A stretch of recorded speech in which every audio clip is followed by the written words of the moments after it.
The CBS Radio Mystery Theater presents...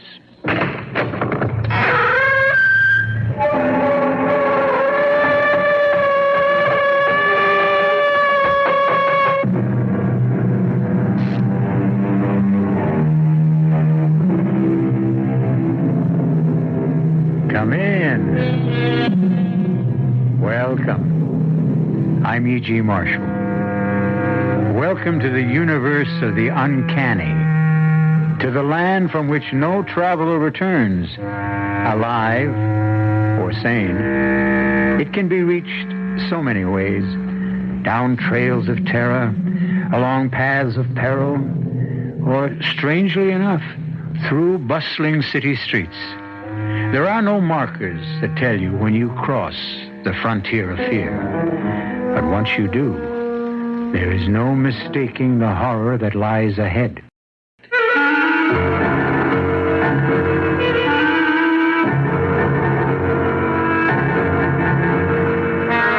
Our mystery drama, The Frontier of Fear, was written especially for the Radio Mystery Theater by Milt Wisoff and stars Jerry Stiller.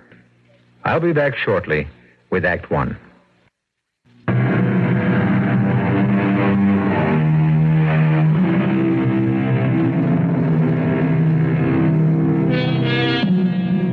One expects to find terror in a haunted house or on the barren, wind-swept plains of the Aztec pyramids. But it is even more intense when it is encountered on the streets of a modern metropolis. In our little tale, Harry Dorn meets the unfathomable as he crosses the threshold of a pawn shop. But why not let Harry describe his frightening journey in his own words? Listen to me, please. Whoever finds this tape, hear me through, or it's curtains. Not for me. I'm a dead duck, no matter what happens. But for you, and for everyone else in the whole world. I know you think this is a gag, but it's not. You gotta believe me. I never prayed before, but I do now. I'm Harry Dorn. Nobody. Small-time con man, losing horse player, dead-end Dorn. That's how I think of myself. My life was a series of ups and downs. Mostly downs. But never as down as the day I walked into Flint's pawn shop. That's a good name for him. His heart is made of it. Morning. What can I do for you? Oh, it's you, Harry. Don't get all choked up, Flint. This is no touch. And what have you got in your mind? I don't know. Just dropped in. What did you give me for this? Tell me what it is first. You really don't know? How about that? These are the silks Arcaro rode when he won the Derby on citation. So what? So it's history. Only the creeps like you. Sorry, no sale. Take it for only $25. It's worth a lot more. I'll tell you what I'll do. Pick out anything in that corner, anything, and I'll trade you even. That way nobody loses. But I need eating money, Flint. Take it or leave it. I was going to leave when I heard this voice inside my head, like someone jamming the circuits in my brain. Take the typewriter, Harry. Take the typewriter. It went on and on in my head, over and over. I was powerless. Take that typewriter, laying there with all that junk. I made the swap and I walked off with the typewriter. When I got home, I couldn't stand looking at it. It was an absolute piece of junk that couldn't possibly work. Dirty, old, and useless. I kept staring at it, trying to turn it into a steak with all the trimmings. And that's when it happened. I found myself putting in a piece of paper, and I began pecking at the keys. Somehow, the typewriter took over. I didn't know how or why, but there I was, typing away. Someone was making my fingers move, making me type out words, sentences. It was weird. I couldn't stop myself. Pretty soon, I was banging away like I knew what I was doing. I looked at what I had typed, and I couldn't believe it. A bunch of dopey poems. I was going to throw them away when the voice I heard at the pawn shop took over again. It planted an idea in my mind. Maybe what I had written was worth something. So I trotted the poems down to a song plugger I know, and he said I was in the wrong place. Take it to Gladys Morgan, a literary agent, he says. Maybe she might dig it. And she did. Mr. Dorn, I'm so delighted you could come. Oh, please have a seat. Now, I've got good news for you. Your book of poems is most enchanting. I'm glad you liked it. How much... Now, I know you'll be happy to hear that Merton Brothers will publish your poems. The money, how much do I get and when? Oh, you poets are so impetuous and so direct. Well, I've got a small advance for you. Here. $100? Is that all? That's the best I could get. You know, poetry is a modest market, but there will be more when the book is published and reviewed. $100? I was hoping I'd hit the jackpot. Oh, keep on writing, Harry, and you may.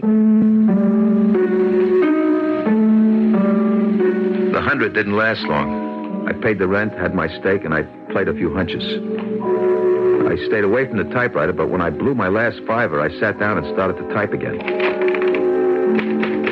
Who knows, I thought. Maybe lightning could strike twice. It wasn't long before the mysterious voice took charge.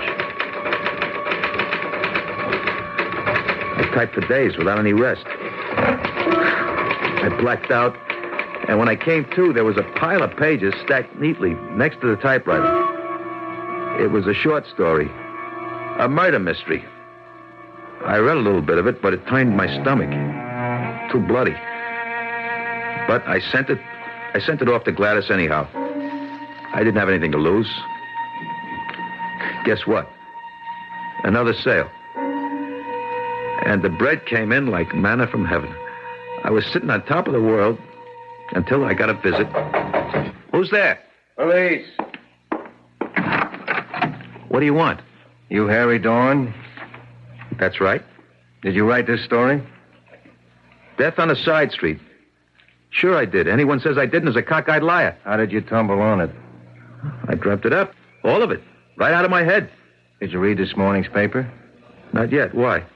Take a peek at the headline. Gang chief slain. So what? It happens all the time. Read the story.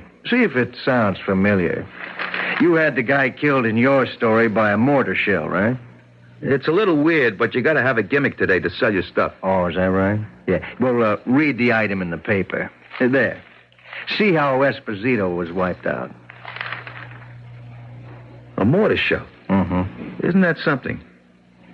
I didn't think those bums could read. So you're claiming they copied it from your novel, huh? Well, what else could it be?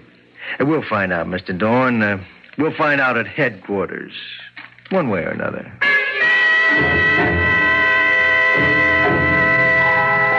They dragged me down and worked me over for a couple hours, but they couldn't hold me. The lawyer Gladys hired had me sprung. I was pretty well shaken by the time I got home. I sacked out for about 24 hours, and then I went back to my usual routine. It didn't take long before I was in my usual condition, tapped out. My investments betrayed me, 6 straight losers on the NFL cards, and 2 days of dogs at Belmont. I had to get back to that infernal machine, the typewriter. This time I tried to do my own thing. I tried writing about an actual incident out of my own life. But it came out garbage. Even I could recognize it was trash. I crumpled sheet after sheet of paper. That's when I heard the voice for the first time. Right out of the guts of the typewriter. Really heard it.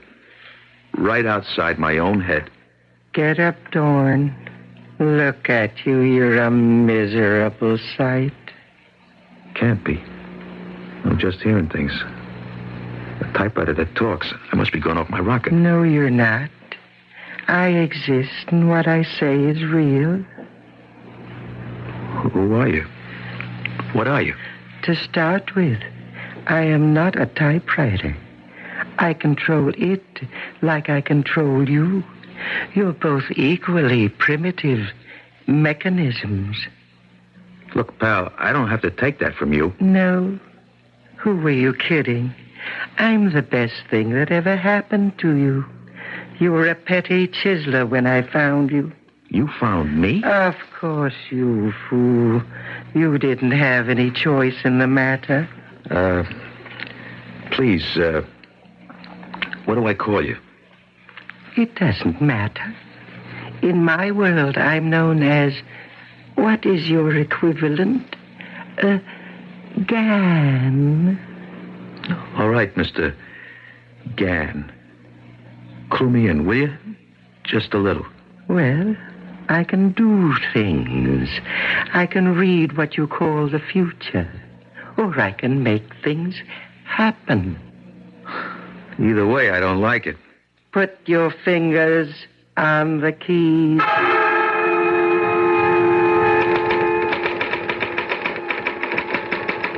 This time the story was kind of science fiction. Crazy, weird. Then the ending really got to me. A tidal wave that sweeps across the ocean and wipes out an island in the Pacific, killing every living thing. I wanted to throw the damn thing into the garbage can, but I was flat. So I pedaled it, and sure enough, it came to pass. This is your 6 o'clock news. A spectacular tidal wave inundated the tiny island of Kunjera in the Pacific Ocean, killing more than 100,000 people. All those lives washed away because I had a gambling habit. I felt guilty as hell, and I made up my mind to get rid of the typewriter. And... Mr. Gann. What do you think you're doing, Harry? I'm getting rid of you, once and for all. I can't go on helping you slaughter people. I got a conscience, man. What's that? You really don't know, do you? Why should I? I'm not human, you know. What is this conscience? It's hard to explain. Let me see. You know, there's a good and a bad. Like, you don't squeal, or welch on a bet, or put down a friend. Well, the worst thing you can do is to kill somebody. That's when you feel rotten. That's your conscience working. But you people take life all the time. You eat other organisms. That's different. I'm talking about human life. And you keep slaughtering each other day after day. We get punished for that. Not all the time. I could see I was getting nowhere with Mr. Gunn. I was in the grip of a force way beyond me. I started to type again. Don't ask me why. I couldn't help myself. Suddenly, I heard this rapping at the door. I kept quiet, hoping whoever it was would go away. But they didn't. I could hear the plastic card slipped in between the door and the lock. And then the door swung open. Hello, Harry. You didn't answer, so I tried the door, and it was open. You mean you jimmied it open, Pete? That wasn't nice. It's not nice to keep your friends waiting, especially friends who have been so patient with you. If it's the money I owe... That's exactly what it is, money. When you gonna get the scratch up? I'm expecting it any minute. I'll drop it by in the morning. No way. The boss wants the bread now. Well, look, just hang on for a minute, will you? I want to finish something I was typing. I ain't got much time. Hey, what's that you're writing? Your farewell address? Huh? No, it says the door opens and a messenger delivers a package containing $500. Yeah, and I'm Cinderella. How do you like that, pal? Hey, will you stop it, will you, Pete? Just a few more minutes. Rapid messenger. Here. Thanks. I'll take that. Here, here's something for you, kid. Well, I'll be 500, all right. I'll take what you owe, Harry. So long, pal, and thanks for saving both of us a lot of trouble. That was close, Harry. Too darn close. Why did you wait so long? To teach you a lesson. One you must never forget. Okay. You made your point. Good. We've got our most important work ahead. Until now, I've just been feeling my way to make sure I had everything down pat Now I've got complete control over you.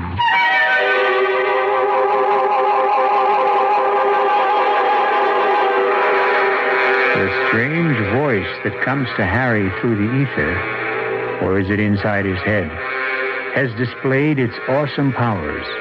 Powers that can reach across time and space, can make or unmake events. But for what purpose?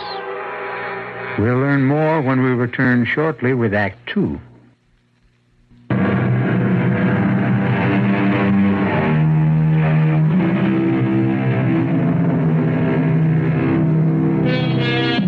In this age of computers, we're accustomed to machines that can work wonders.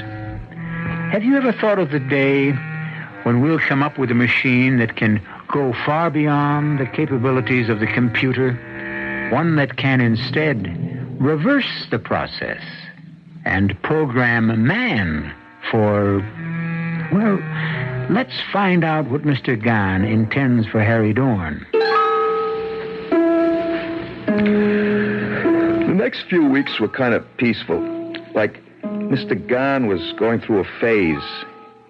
He seemed to be preparing for some big event. He had me lug in all kinds of books from the library, and I kept typing this stuff, word for word. He had me copying the Department of Defense budget, line for line. I darn near wore out my fingers. After I'd been at it about 10 straight hours, I felt I'd had it, right up to here.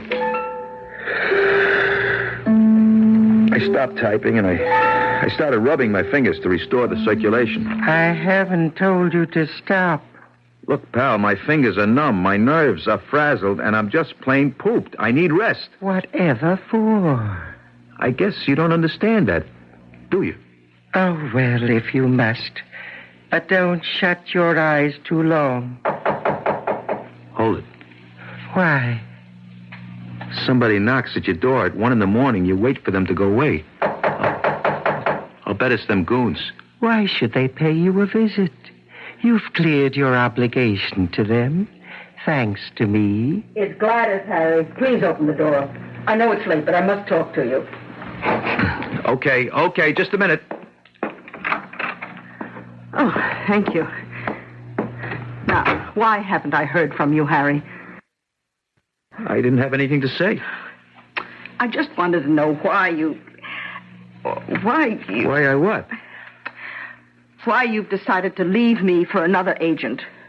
But that's crazy. I never... Oh, don't play with me, Harry. I got your note. What are you talking about? What note? Oh, here, read for yourself. But I never wrote it. Oh, I get it. It's your doing, Mr. Gahn. You had me write it, and I sent it without reading it. Who are you talking to? Oh, poor Harry. You've been working too hard. It's not me. It's that typewriter. Gladys, I'm going to show you something that'll knock your hat off. You think I wrote them poems and all that other junk? Oh, I believe anything you say. Sure. Well, the truth is that the typewriter, or rather, Mr. Gahn, does all the brain work. Watch. Come closer, Gladys. Just watch what comes out.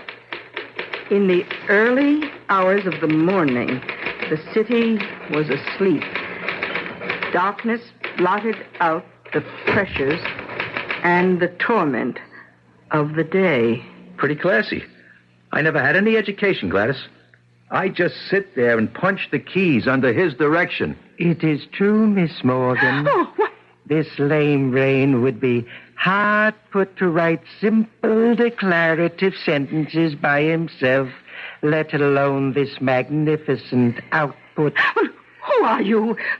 What kind of trick is this? No trick, my dear. What Harry told you is absolutely correct. Oh, it's too bad, however. Too bad he insisted on telling you. What are you talking about? Type, Harry. Type until I tell you to stop.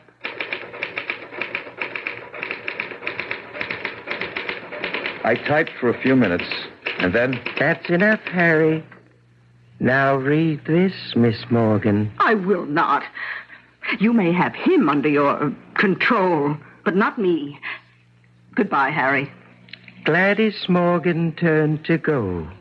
She was distraught, but she would have been terrified if she only knew. Don't go, Gladys. Don't leave now. If she only knew what fate awaited her on the other side of the door. Well, she's gone, Harry. Gone for good. Gladys will never trouble us again. What did you do to her? Can't you guess, Harry? We typed her into an early grave. Why did you have to do that? You forced my hand, Harry. You divulged our little secret. And I'm not quite ready for that yet. I fell asleep that morning just as the lights started to come up. I was exhausted. And when I awoke, I poked my head out of the door carefully, not knowing what I'd see. But the scene was the same as usual. The morning paper was waiting. No one had swiped it, even though it was late. It's not in there. What's not in there? How do you know what I'm looking for?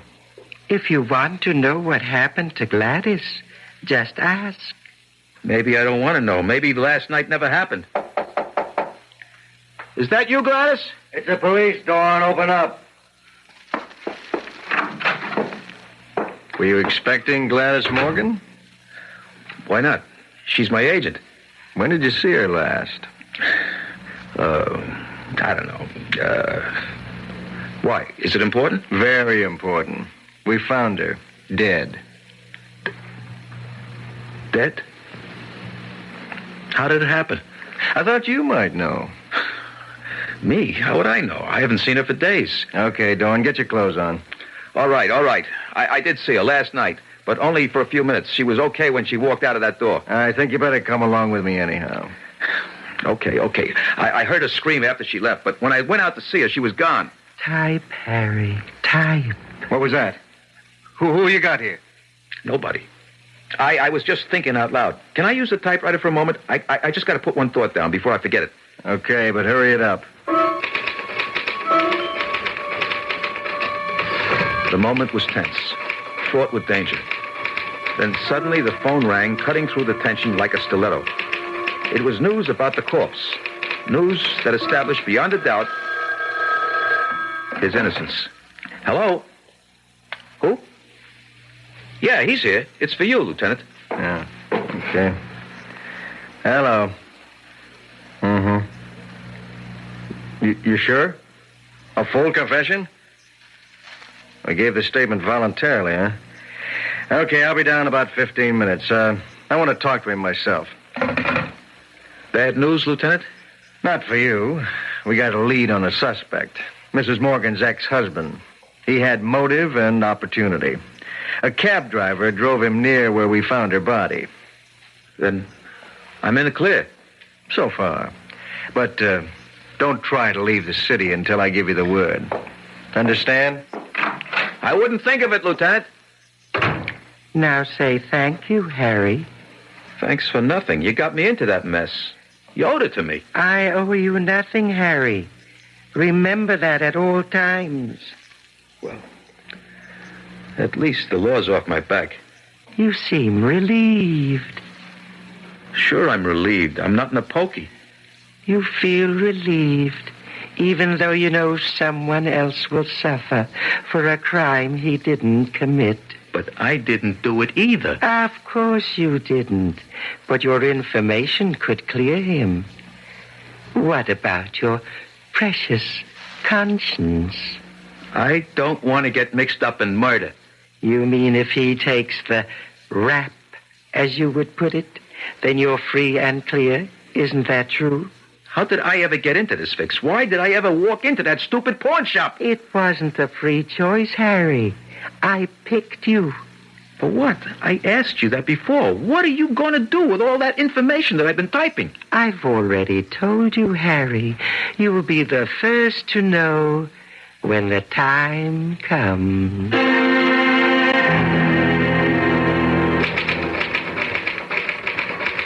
It hit me while I was typing this encyclopedia for Mr. Gann. Sure, he had me. But in a way, I had him too. Somehow, he still needed my muscle power to move the keys. I couldn't figure out why he couldn't do it for himself, since he could do so many other things.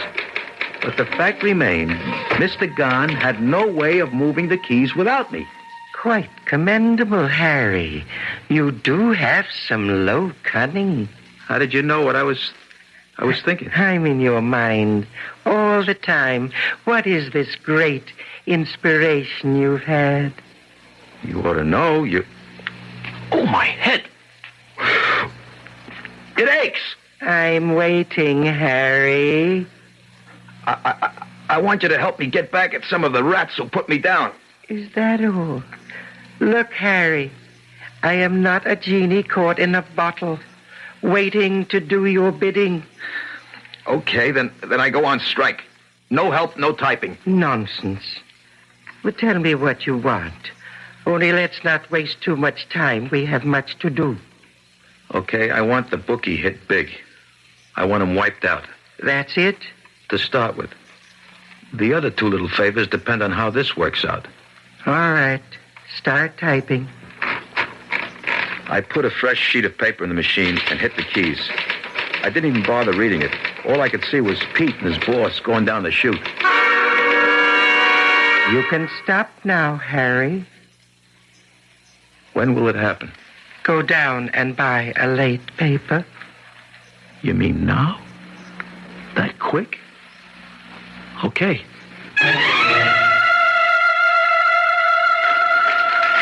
Turn to page 37, Harry. Column 2. Bookie found slain. Dead. Who asked you to? You did. I just wanted them cleaned out, not killed. I just set it in motion. Natural law took over after that. Let's not waste any more time. What are your other two favors? I don't know if I still want them. Not if they end this way. They don't have to. Tell me what you want, or back to the typewriter. Don't rush me. Let me think. Okay, here they are. I want my old man to retire. He's worked hard all his life, and I'd like to see him stop. His pension doesn't start for 3 years more. Make it due now. And the other favor? My sister, she's had it pretty tough. She and her husband are just making it. It's hard on the kids. I want her to come in to some bread, enough to make life easier for them. Done and done. Just hit the typewriter, Harry. All the time I was typing, I felt myself pulling back, trying to make my fingers stop. Somehow, some way, I knew what I was doing was wrong. Hello? Yeah, it's me. What's that? No, I can't believe it. A heart attack? How did it happen? Well, how's he doing now? I see. He'll pull through, but he'll never be able to work again? Yeah, I'll meet you at the hospital in about 15 minutes. Goodbye. You murderer! You can't do anything good if you tried! Why did you have to do that to my father? I just set the wheels in motion, Harry. I don't steer the vehicle. Call off the other favor. I don't want your help anymore for anything. It's too late, Harry. Read what you've typed. On the way home from work, George Masters was mugged in a subway passageway. He died of wounds received in the struggle. You swine, you! His wife was the sole beneficiary of a $100,000 life insurance policy. There you are, Harry. All taken care of. Now back to the typewriter, or I'll be forced to take care of you.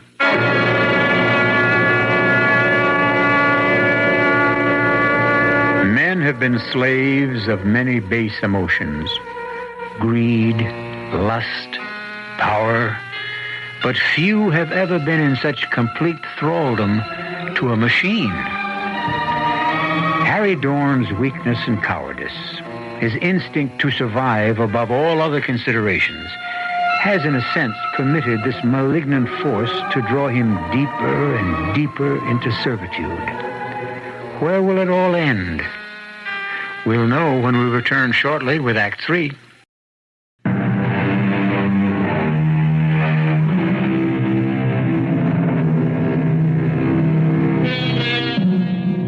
Man is such an imperfect vessel. He can sell or destroy anything he holds dear. His dreams, his love, his country, even his soul. But all of us have at least a grain of nobility in us. One small flame that can, when called upon, illuminate the corner of the world we live in. Even so base and useless a man as Harry Dorn cannot extinguish this frail light. I was getting in deeper and deeper. I was losing almost all control over myself, my actions. The worst of it was that I didn't know what Mr. Gahn was up to, but I knew somehow it would end in disaster. I think I've indulged you long enough. Sit down and start typing. Why should I? Because I ordered you to do so. Who cares about your... Oh, my head. Sit down, Harry. I can't. My head aches. How about that? It's gone. I feel great. Say, did you do that? Of course. Now will you sit down? I can reward or punish you. That's the free choice you have. Type or suffer. What would you do? Take the carrot instead of the stick? Well, that's what I did too. So, I started to type. And this time, it was for keeps. No poems or novels, but some kind of crazy technical thing. Pages and pages and pages. I worked day and night, hardly stopping for food or rest. I kept at it until I blacked out. And when I awoke, I was sitting at the table, my head on the typewriter. It's about time you woke up. You certainly are a strange mechanism. You suffer things like fatigue, hunger. Every machine needs rest, lubrication. I need something to eat and a beer. All right. But get back as soon as you can. Sure. But what do I use for dough? Money. I need it to buy things. Type me a few winners. Type you what? A few winners. Give me the results of today's races now. Now bet them. That will give me the money I need. Okay. Sit down. I typed the results of the 5th and 6th races at Aqueduct. Blood money 5-1, and fate 8-1.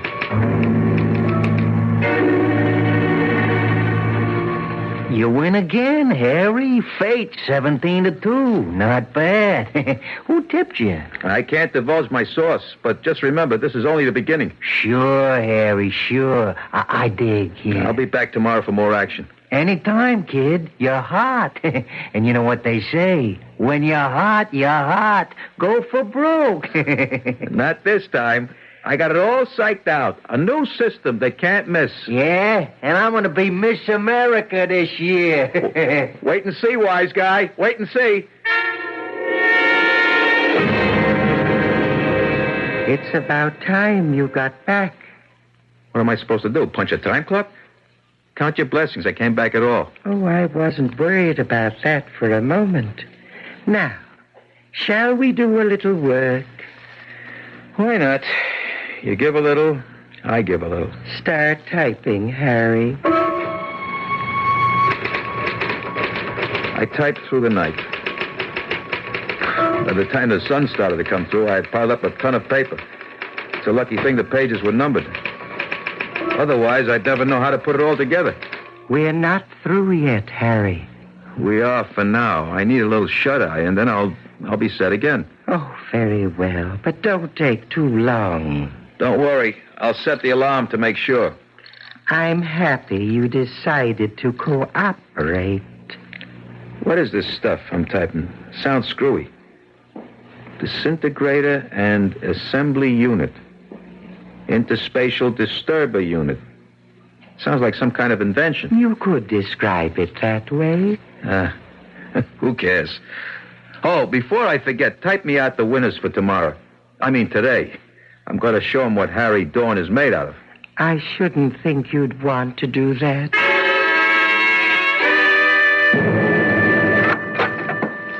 Mr. Gahn, you here? Yes, Harry, still here. Guess what? The card, we swept it. Daily double, 4 exactas and a triple. I had to move around to several bookies before the day was over. They couldn't handle it all. Did you get it? Not all of it. They're going to deliver the rest in a few days. I'm riding high.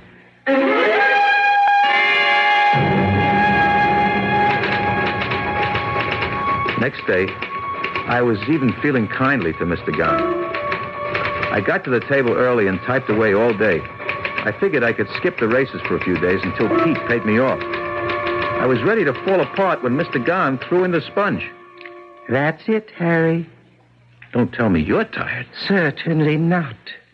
I don't even know what the concept means. It's just that this phase of the operation is over. Great. Now I can ball it up. Is there anything else I can do for you before I hit the town? As a matter of fact, there is. Just type up a few labels. Sure. It's the least I can do. Then assemble the copies of the manuscript and mail them out. Consider it done. Now, let me have the label copy. USSR, People's Republic of China, France, UAR. What the hell is this all about? Agents in all those countries? Yes, Harry. Agents of destruction. What are you talking about? I told you you'd be the first one to know. Know what? Do you remember all the reference material you typed? How can I forget? That was for evaluation purposes. I don't get it. We were evaluating whether your species should continue or whether you represented a menace to the galaxy. And how do we make out? Badly. The decision was to eliminate you. You can't do that. We're not going to do that. You are going to do that yourselves. You see, the manuscript you typed is a scientific textbook for weapons beyond your small scientific store of knowledge. Each one has the capacity to destroy every living thing on this planet. By distributing it to nations on every continent, we will hasten your demise. But suppose they decide that the weapons are too heavy to use. You might be leading us to permanent peace. That's possible, but hardly likely. Either way, we win. If you can make peace among yourselves, then we will win anyhow. It's all a pipe dream. I just won't mail them. I am prepared for that. I am prepared for that reaction, too. I'll just have to write you off, Harry. I've got more than one string to my bow, thanks to you. Wait and see what happens. Who's there? It's me, Harry. I got the money you won. Come in, Pete.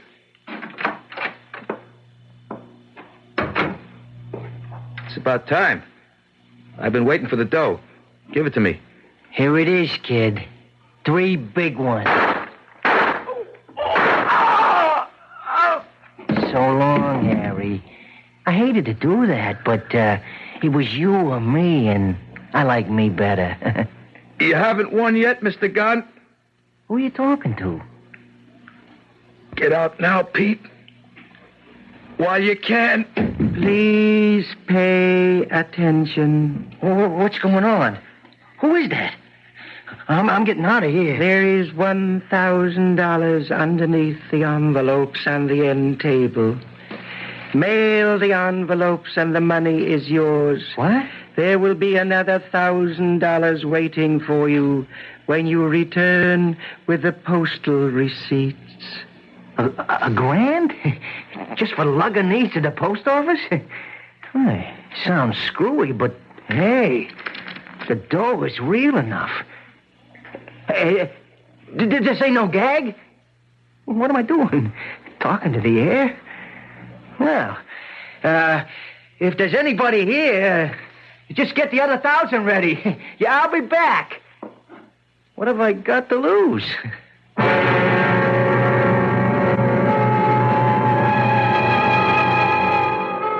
Harry Dorn gave his life in what was perhaps the first unselfish action of his miserable existence. And it seems for naught. But then again, perhaps not. Just as Mr. Gann underestimated Harry's greed, he may also have miscalculated the corruption of the world's leaders. They may set Mr. Gann's sinister plans back indefinitely. At least we hope so. I'll be back shortly.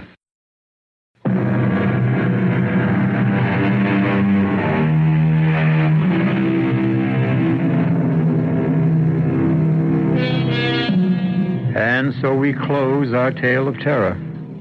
The path that took Harry Dorn across the frontier of fear was a costly one for him. He paid for his moment of greed with his life. But in the final analysis, Harry was only a straw in the wind. His entrances and exits are over. But what of us, the human race? Our cast included Jerry Stiller, Paul Tripp, Rainer Rayburn, and Bob Caliban. The entire production was under the direction of Hyman Brown. This is E.G. Marshall inviting you to return to our Mystery Theater for another adventure in the macabre. Until next time, pleasant dreams.